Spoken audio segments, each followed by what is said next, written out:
So for the SMEs that we serve in terms of, say, all kind of manufacturing setups, or for that matter infrastructure services, what we find are essentially three kind of issues. One is the financial access itself.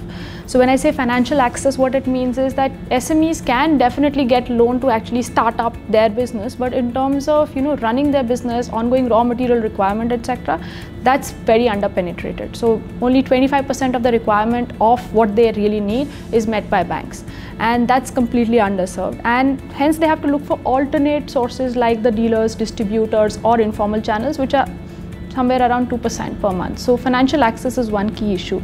Second is, what we found is, even on the terms of reliability of raw materials, and that's why we combine the two services together on our platform, right?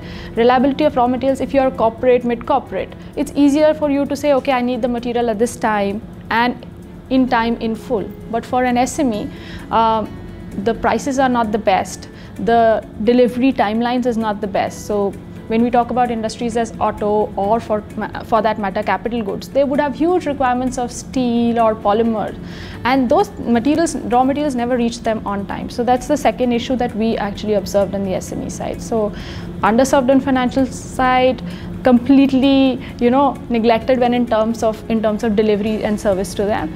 And third is, they don't really have access to the market in terms of, if they want to grow their business, how do they actually get access to new businesses? Also the third issue, I would say, that we have found in the kind of SMEs we serve. So we are a lending plus first platform. So what we believe is that we will serve an SME not just for his lending need, but go much beyond. So we would provide them the unsecured limit to actually use it in their operational needs, that for that matter use it in raw material procurement, but at the same time we'll also provide them raw materials on the platform, and going forward we'll keep adding services like marketing, etc.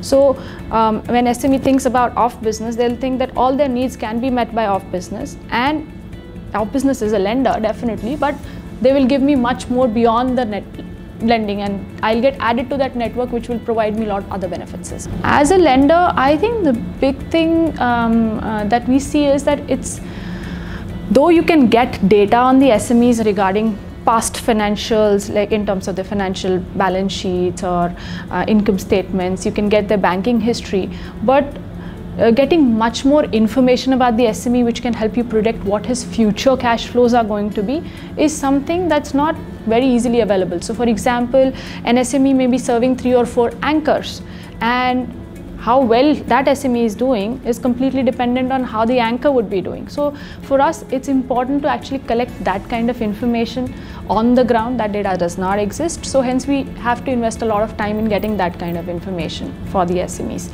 And second is, obviously, as I was referring to, many of our SMEs actually are located in far-flung industrial clusters, etc. So reaching out to them, finding a tech-led way in which we are doing acquisition is something that actually brings at least a lot of power on our platform. In terms of our expansion plans, right now we are like in 20 clusters or so.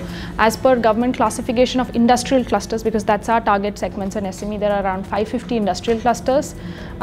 You would have reference to that in a lot of Make in India databases as well. So going forward, we would like to increase a lot in this coverage. We would be targeting to build $1 billion book in the next 3 to 5 years. And as we do that, things we expand is not just on geographical, but introducing new products itself. But our core focus will still remain that whatever lending we do, it should be tied up with the real need, which is raw material procurement.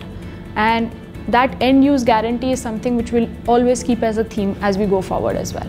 I think Indian startup ecosystem is bringing a lot of innovation.